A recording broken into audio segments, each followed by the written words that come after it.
If you are not legally protected in your business, you are leaving money on the table. Hey, I get it. The legal side of business can feel intimidating, but the good news is it doesn't have to be.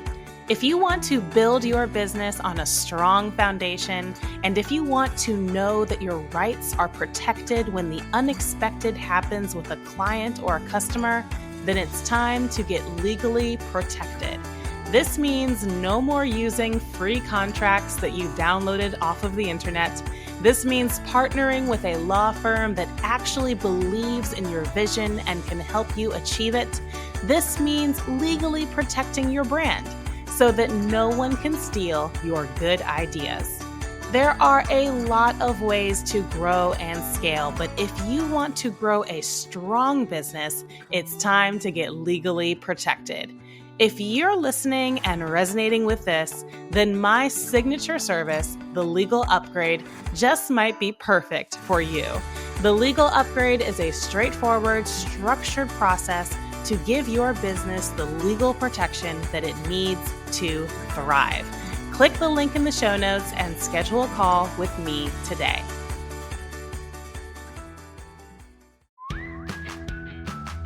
Hello and welcome to the Legal Upgrade Podcast. I'm your host, licensed attorney Christian Hammond. This podcast breaks down the legal side of business to reveal key legal strategies that can help you take your business to the next level. Please note that none of the following is legal, tax, investment, financial, or medical advice.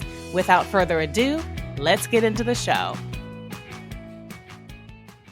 There has been a ton of information and misinformation about the Very Demure, Very Mindful trademark battle. So I'm on here today to talk about what's real, what's not, and importantly, what does it mean for viral influencers. If you're new here, welcome. My name is Christian Hammond. I'm a licensed trademark attorney based in Washington, D.C., and I specialize in helping small businesses, entrepreneurs, and founders get legally protected. And we need to talk about this trademark battle because there is so much information, misinformation, myth, legend surrounding it.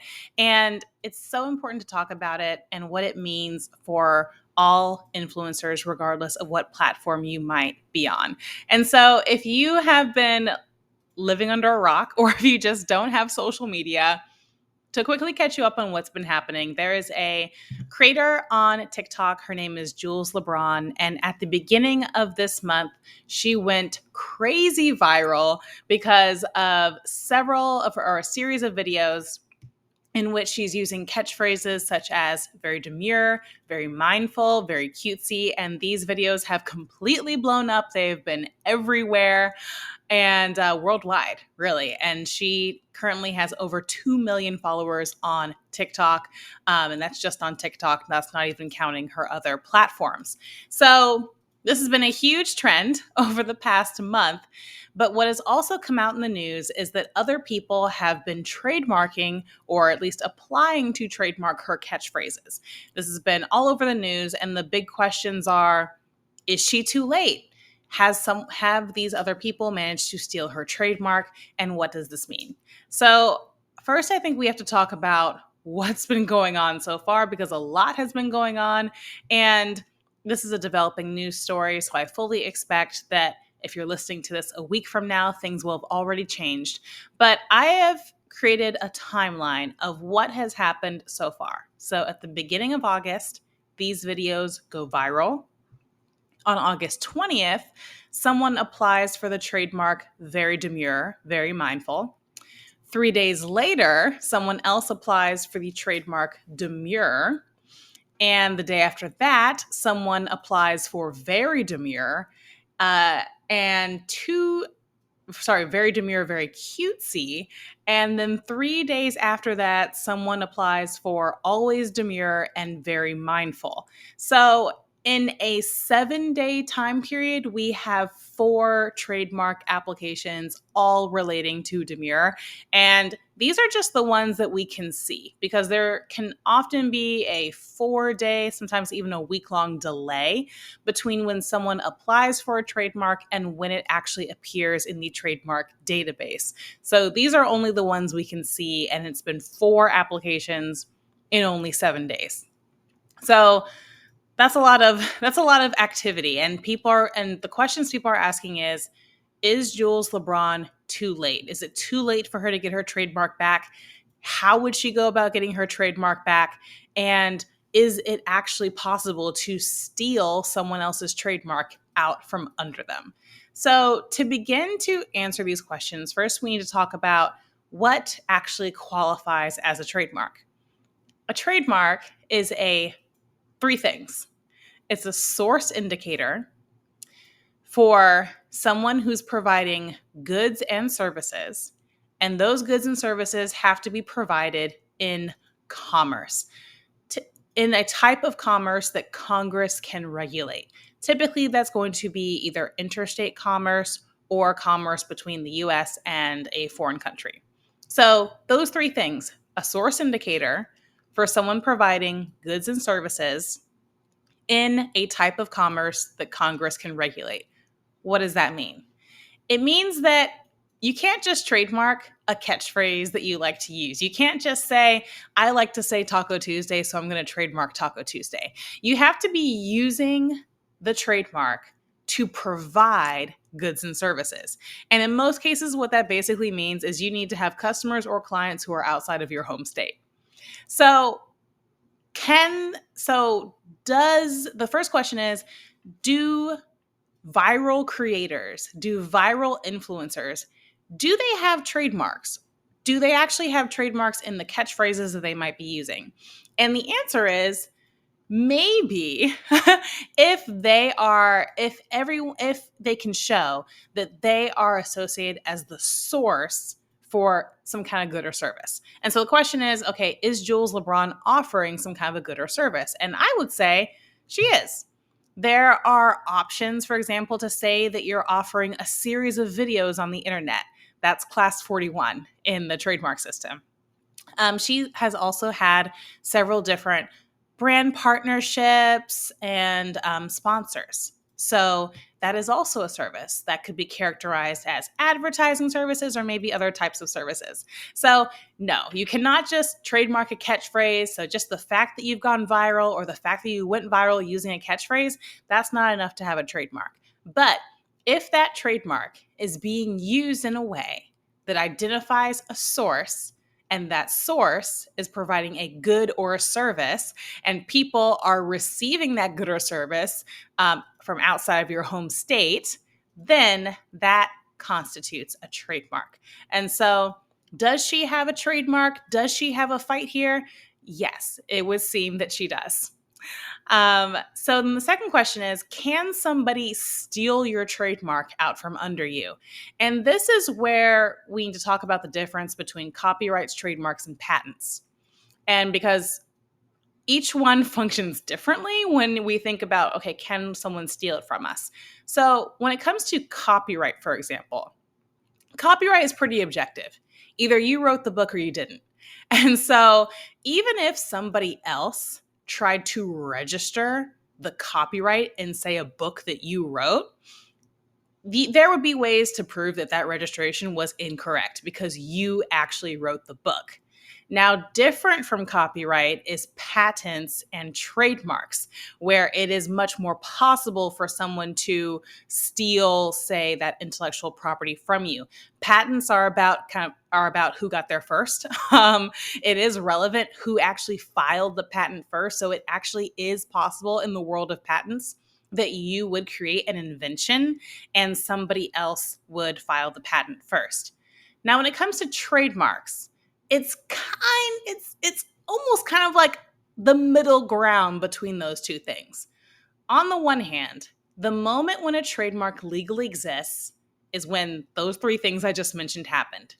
You are using the trademark in interstate commerce and you're using it to provide a good or service. boom, the trademark legally exists. Now, just because the trademark legally exists does not mean that you have an enforceable right in that trademark. And that is where registration comes in. So it's great to have a trademark, but if you want to be able to enforce that trademark nationwide in all 50 states and also in the US territories, you're going to need to take that trademark and register it with the United States Patent and Trademark Office. And so the question is, okay, who has the superior claim? Is it the person who first started using the trademark, or is it the person who actually registered it? And that is actually a pretty complicated question. On one hand, the first person to use the trademark has the superior claim, has the upper hand. This is what we call senior rights. You were literally first. Now, on the other hand, the person who registers the trademark, if they are successful, they have what's called a prima facie assumption that they are the correct owner. That's just legal speak for meaning that if there was ever a lawsuit about who owned the trademark, they are assumed to be the owner unless somebody can prove them wrong. Key, unless somebody can prove them wrong. So if you were first, but you didn't register first, that is bad. that is making your life harder, but there is still that chance to prove the registrant wrong. So can somebody steal your trademark out from under you? Kind of a complicated question, but the short answer is if somebody registers your trademark before you, that is it. That is an issue. That's going to make your life harder. That's probably going to mean that you're going to spend a lot of legal fees trying to get it back. But ultimately, if you are able to show that you were, in fact, the first user for those goods and services in interstate commerce, you then do have that opportunity to make your case and reclaim your trademark. So it's a yes and no to that question. Now, another question people have been asking is, can Jools Lebron trademark now? Is it too late for her to submit her own trademark application? And the answer is no. And in fact, whenever I have a client and we know for a fact there's a competitor for the trademark, it's often a really good strategy to go ahead and submit our own application. Now, we know that we're going to have to, probably fight over it. We know that there are things that we're going to have to do, but it's often a really good strategy to have that application in the wings, to have that application in waiting, so that once you finish challenging that other trademark application and doing all the things you need to do to kind of move it out of the way, boom, your application is in the wings, it's on deck, and it's ready to move into registration once everything has been settled. And so it's often a really good idea, if you know you have a superior claim and if you know that there is competition for the trademark, oftentimes it's a great strategy to go ahead, get your own application in so it can be on deck once all those other issues get resolved. Now, another important consideration is that, yes, all these, at least 4 other people, have applied for these other trademarks. But when you apply for a trademark, you don't get to apply, well, unless you can afford to. You're not applying for every good and service on the face of the earth. So when you apply for a trademark, you actually apply in categories. Those categories are called classes. There are 45 different classes covering any good or service you could possibly imagine. Now, you don't get to just add as many classes as you want to your trademark application. The government charges for every single one of those classes, which means that most people only apply for the classes that they absolutely need, aka those classes where they are actually providing goods and services. And so each of these applications has applied for their trademark, be it Demure, be it Demure, Very Mindful. Yes, they've applied for a trademark, but they've only applied in 1 to 2 classes, which means all the other 40 plus classes are still available. And in fact, sometimes you can actually apply in the exact same class for a very similar trademark, but just for different goods or services, because these are very broad classes. A good example is Class 28. Class 28 includes everything from water bottles to dog bowls. So those are two very different products, right? So even within a single class, there can be a very diverse list of goods and services, which means that for someone like Jools Lebron, yes, people have applied for these trademarks, maybe covering some goods and services she's interested in, but there are many other things potentially that she could also apply for. And so, is she, can she submit her own trademark application? Absolutely. And she could submit it in the exact same classes as other people because she knows she's going to challenge them. Or she could even submit it for other goods and services that she's interested in. So another question that people are asking, or related to that question, is the question of, is she too late, or what exactly is going on with these other trademark applications? Now, there's been a lot of misinformation about this. People have been saying that people stole her trademark. People have been saying that other people trademarked her catchphrase. What's actually happening is that each of these people have submitted an application. Application is the key word here because the trademark process is very long, very complex, and has potentially a lot of bumps along the road. So these people have submitted an application. It's going to be 8 months before the government reviews those applications. And once the government reviews them, they're going to make a legal determination. They're going to make a determination of whether legally those trademarks can proceed to the next step. And most of these people who have submitted applications did not use attorneys, which means that these applications have their own issues and might ultimately be rejected by the government.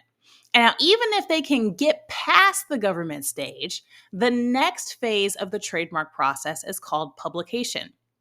Publication is a 30-day period where anybody and everybody can object. It's called oppose your trademark. And that is the perfect opportunity for someone like Jools Lebron to step in and file an opposition against these other trademarks, showing that she was using the trademark first, she was using it as a source indicator, and she was using it for specific services such as providing entertainment videos and also advertising services. So this is far from a done deal. Now, a lot of times people will often say, well, hey, could she maybe buy these trademark applications? Again, these are just applications. They're not actually trademark registrations yet. Could she buy these applications from these other people? And that's an option, but honestly, that's not an option that I typically recommend. It's kind of like movies where people say we don't negotiate with terrorists. That's kind of my approach. If you buy a trademark from a trademark troll, you're just reinforcing and encouraging the trademark troll.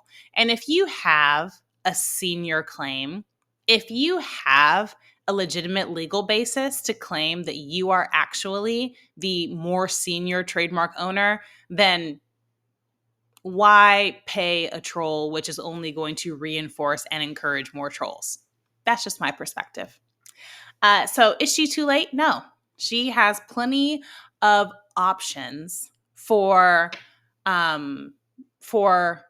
reclaiming her brand, shoring up her brand, and making sure that she is able to ultimately secure trademark registrations and file her own applications. Now, the last thing I want to address is that there is one of the people who applied for the trademarks. This is someone who applied for the trademark Very Demure, Very Cutesy. This applicant has said via TikTok that the only reason she applied for Very Demure, Very Cutesy was to kind of protect the trademark for Jools Lebron and ultimately be able to just give it to her later. So she didn't actually trademark it to be a trademark troll. According to her, she trademarked it in order to be able to protect it, to make sure that nobody else could get to it before Jools, and to be able to give it to Jools Lebron. Now, while that is a wonderful intention and sentiment, the problem is that that is not possible under US trademark law.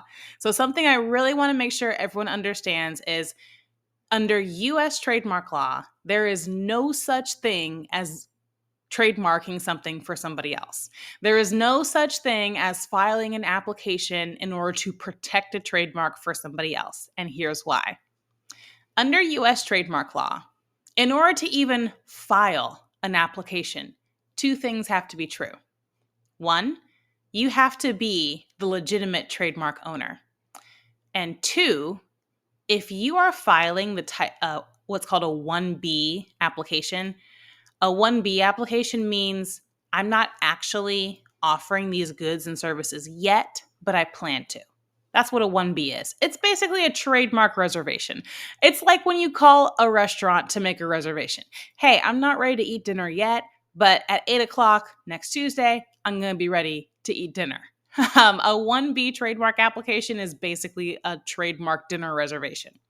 But when you file a 1B trademark application, you have to sign off saying that you have a bona fide intention to actually use that trademark to provide those goods and services.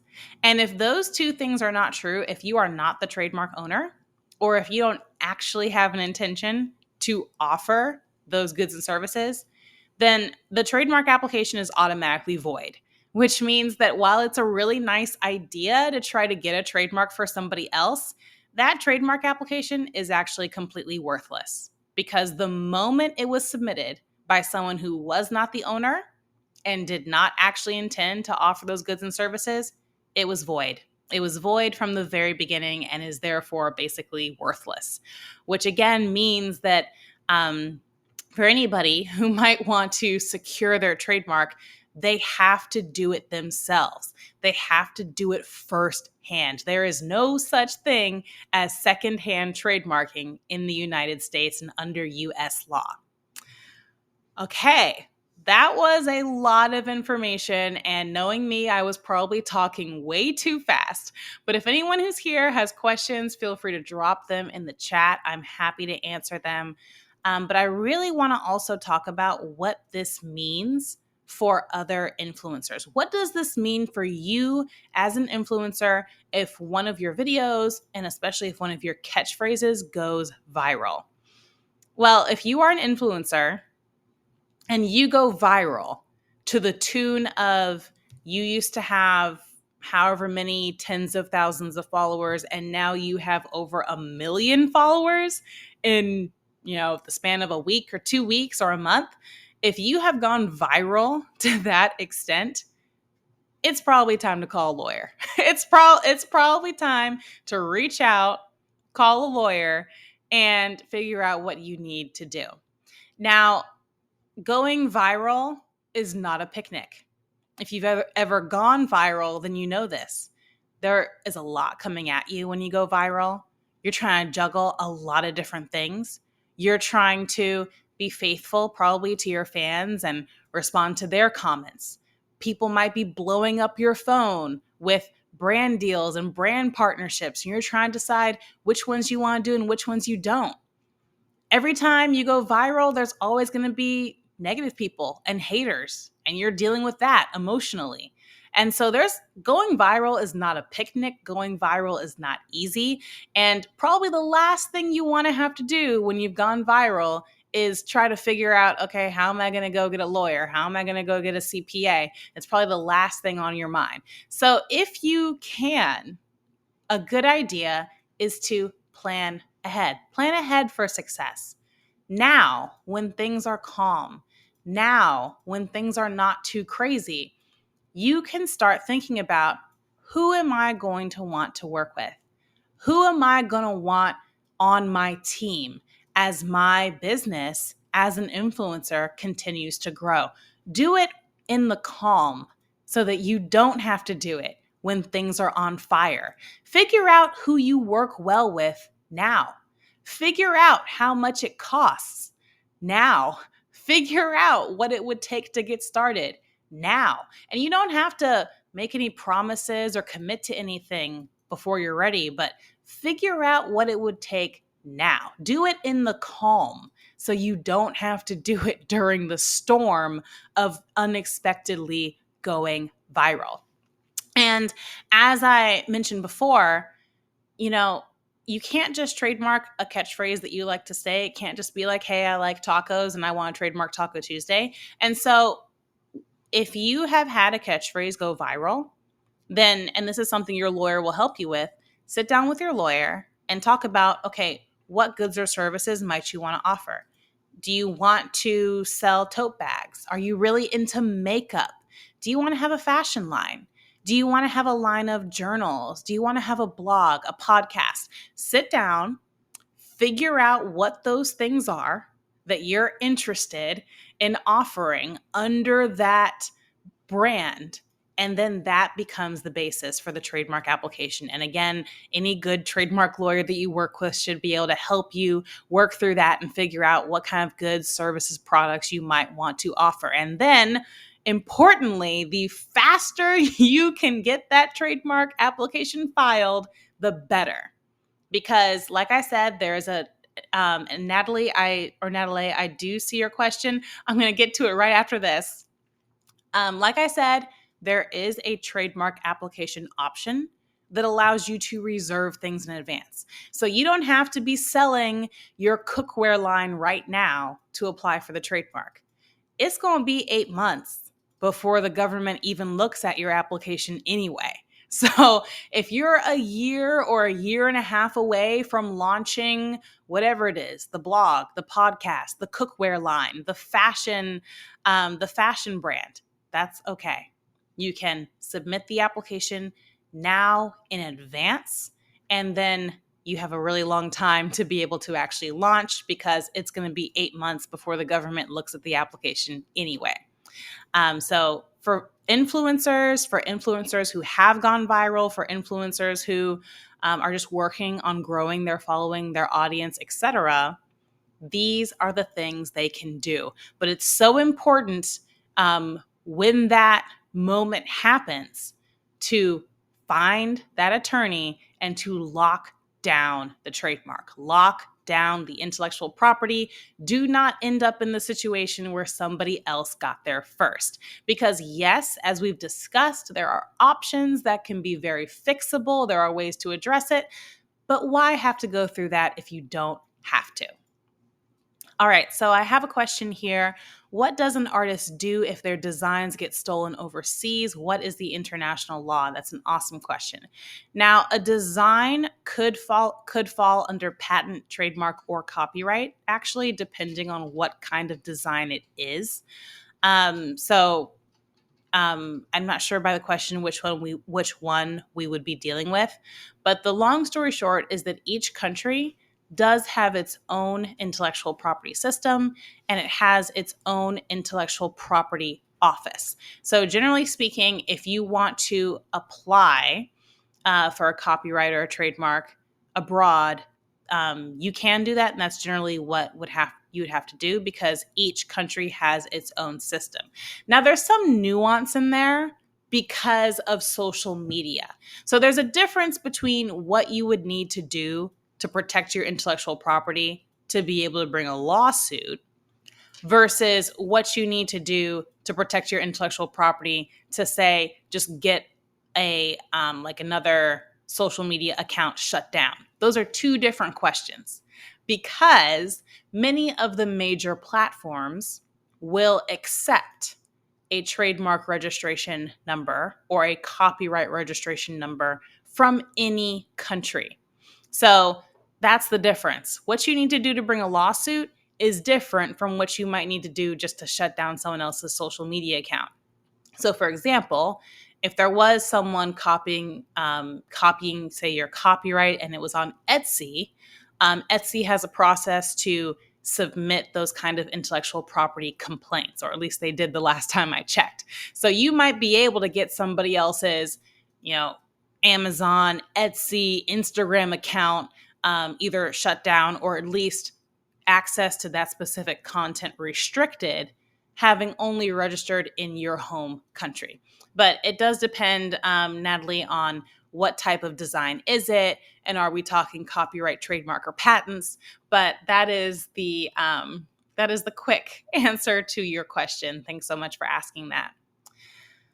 All right, we have covered a ton of ground during this live stream, and mostly I just really wanted to bring some clarity and some truth to all the information that has been swirling around about this trademark. And I especially want those of you who are influencers or who are content creators to know that you have options and that there are ways to protect your intellectual property. But speed is going to make your life easier. Speed will make your life easier the faster and the sooner and the earlier that you can move to protect your intellectual property. So thank you guys so much for being here today. I really appreciate it. If you had a question and you were too shy to ask in the comments, or I just didn't get to it, or you're watching this later, feel free to send me a DM. I'm happy to answer those questions, and I will see you guys next time. Bye. Hey, thanks for listening to the show. The Legal Upgrade Podcast is a Bevel Law production. For more information about the Legal Upgrade, you can follow on Instagram at Bevel Law, or find even more information on the website bevellaw.com. If you enjoyed the episode, please remember to subscribe, leave a review, and share it with a friend. See you next time on the Legal Upgrade Podcast.